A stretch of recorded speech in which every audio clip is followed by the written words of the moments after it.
우리는 살면서 많은 질병과 시련을 겪습니다. 때로는 이러한 고통이 너무 무거워 견디기 힘들 때도 있죠. 하지만 이런 고통에도 깊은 의미가 있다면 어떨까요? 우리가 겪는 모든 시련이 우리 영혼의 성장을 위해 미리 계획된 것이라면 말입니다.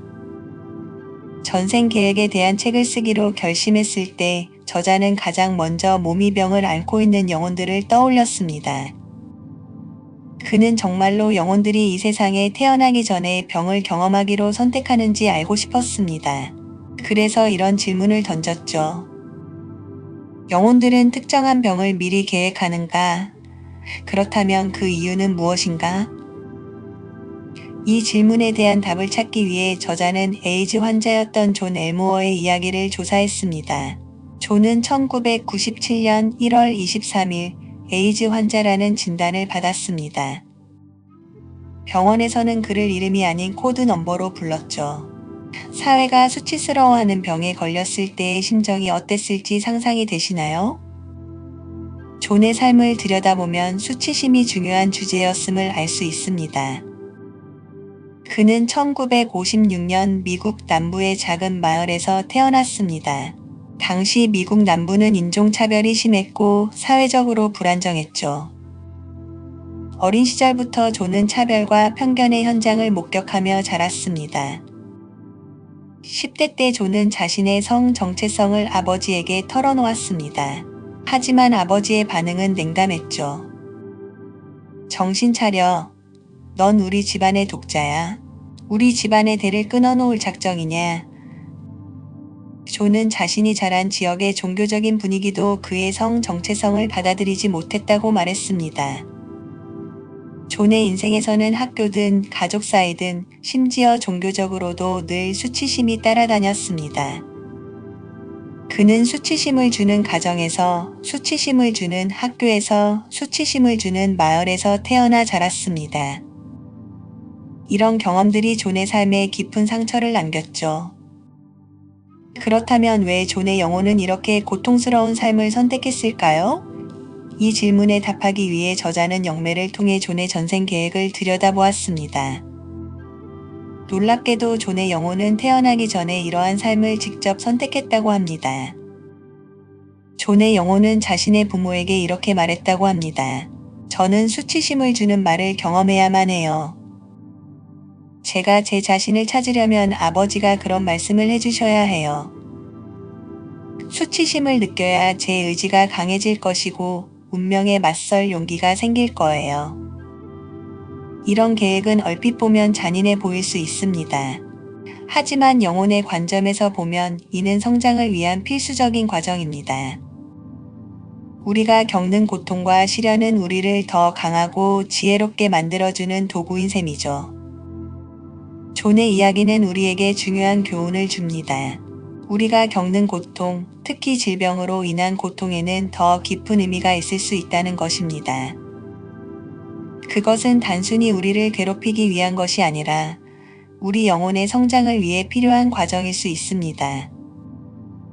예를 들어, 에이즈와 같은 심각한 질병은 우리 사회의 깊은 문제를 드러내는 거울 역할을 합니다. 그것은 우리 사회에 만연한 편견과 차별, 그리고 인간에 대한 이해 부족을 보여줍니다. 동시에 이는 우리에게 더 큰 사랑과 이해, 그리고 연민의 필요성을 일깨워주죠. 존은 에이즈 진단을 받은 후 임사 체험을 했습니다. 그 경험을 통해 그는 자신의 삶을 새롭게 바라보게 되었죠.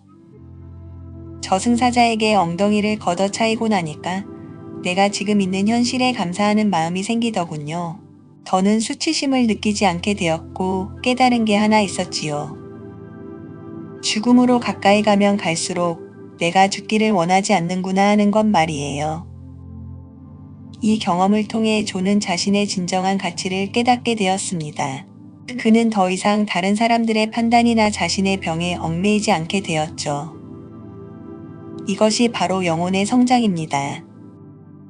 고통을 통해 우리는 우리의 진정한 모습을 발견하고 더 큰 사랑과 이해를 배우게 되는 것입니다.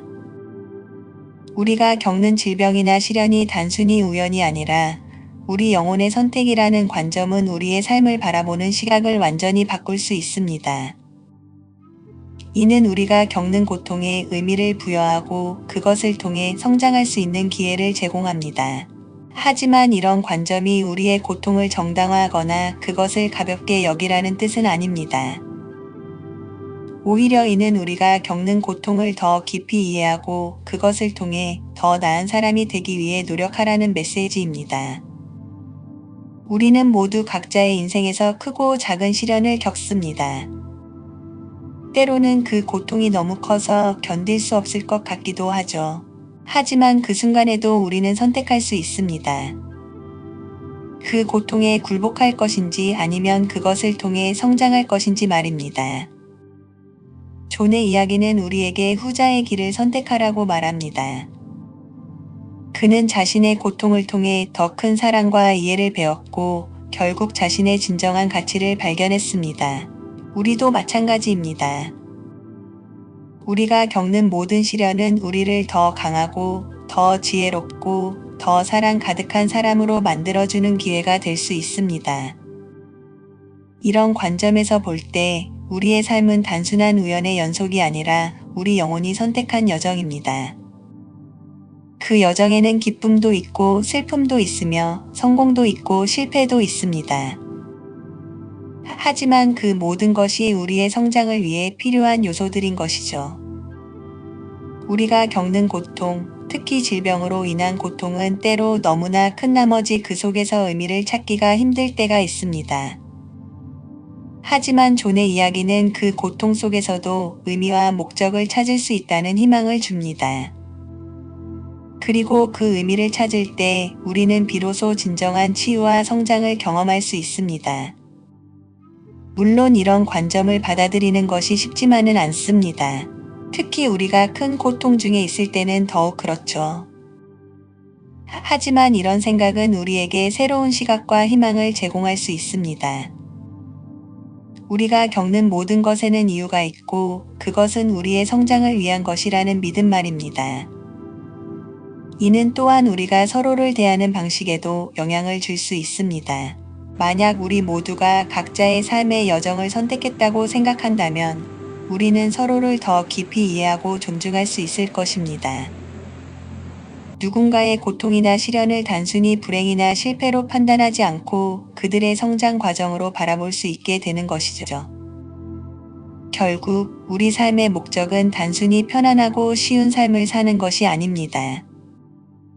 그보다는 우리의 영혼이 성장하고 진화하는 것, 그리고 그 과정에서 더 큰 사랑과 지혜를 배우는 것이 우리 삶의 진정한 목적일 것입니다. 우리가 겪는 모든 것을 우리 영혼의 성장을 위한 기회로 바라본다면 우리는 그 모든 경험으로 우리는 스스로 선택한 기억 상실에서 깨어나 우리의 진정한 본질을 기억해냅니다. 이것이 바로 영적 깨달음의 핵심입니다. 마지막으로 우리가 겪는 모든 경험이 우리를 더 나은 존재로 만들어주는 기회라는 것을 항상 기억하십시오. 그리고 그 기회를 통해 우리가 더 큰 사랑과 지혜를 얻을 수 있기를 바랍니다.